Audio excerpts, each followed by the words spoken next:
नागपूर जिल्ह्यामध्ये 12 विधानसभा मतदारसंघापैकी 3 जागांवर अजितदादा गटानं दावा केलेला आहे। माझ्यासोबत अजितदादा गटाचे नागपूर अध्यक्ष प्रशांत पवार आहे। भाऊ काय सांगणार? नाही, आम्ही पहिलेपासून पश्चिम आणि उत्तर हे शहरातील आणि ग्रामीणमध्ये आम्ही काटोल ही जागा मागितली आहे। म्हणजे नागपूर जिल्ह्यात 3 जागा आम्ही मागितलेल्या आहे, जी आमच्या परंपरागत जागा आहेत आणि ऑलरेडी मी पश्चिम नागपूरमधून इलेक्शन लढलेलोही पण आहे।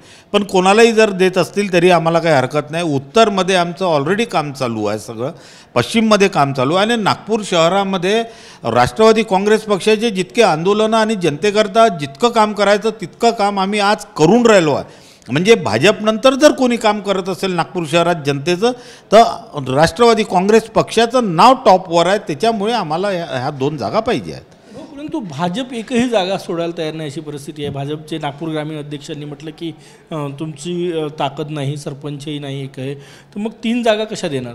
ओएसिस फर्टिलिटीच्या तज्ज्ञांनी IVF उपचार पद्धतीद्वारे 1 लाखांहून अधिक जोडप्यांना मातृत्व प्राप्तीचा आनंद दिला आहे।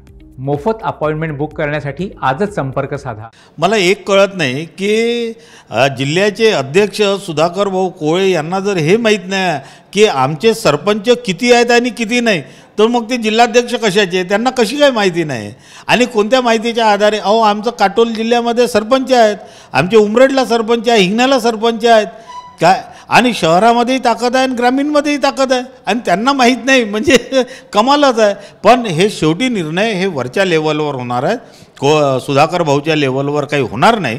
त्याच्यामुळे त्यांनी असे स्टेटमेंट करायला नाही पाहिजे। आम्ही तर म्हटलं ना, आम्ही मागितली, आम्ही क्लेम केला, आम्हाला दिलं तर चांगलंच आहे, आम्ही लढू। आम्ही नितीन गडकरी साहेबांसाठी लोकसभेमध्ये भरपूर काम केलेलं आहे काय, त्याच्यामुळे असं म्हणूच शकत नाही कुणी।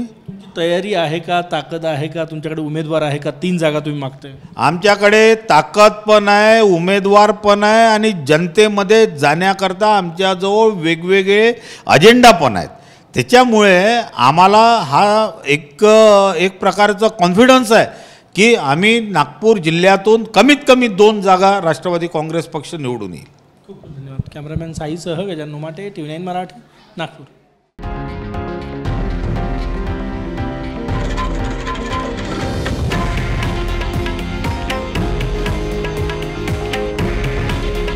हे आहे देशातील नंबर 1 न्यूज नेटवर्क आणि आपण पाहत आहात TV9 मराठी। काळजी तुमची, हित महाराष्ट्राचं।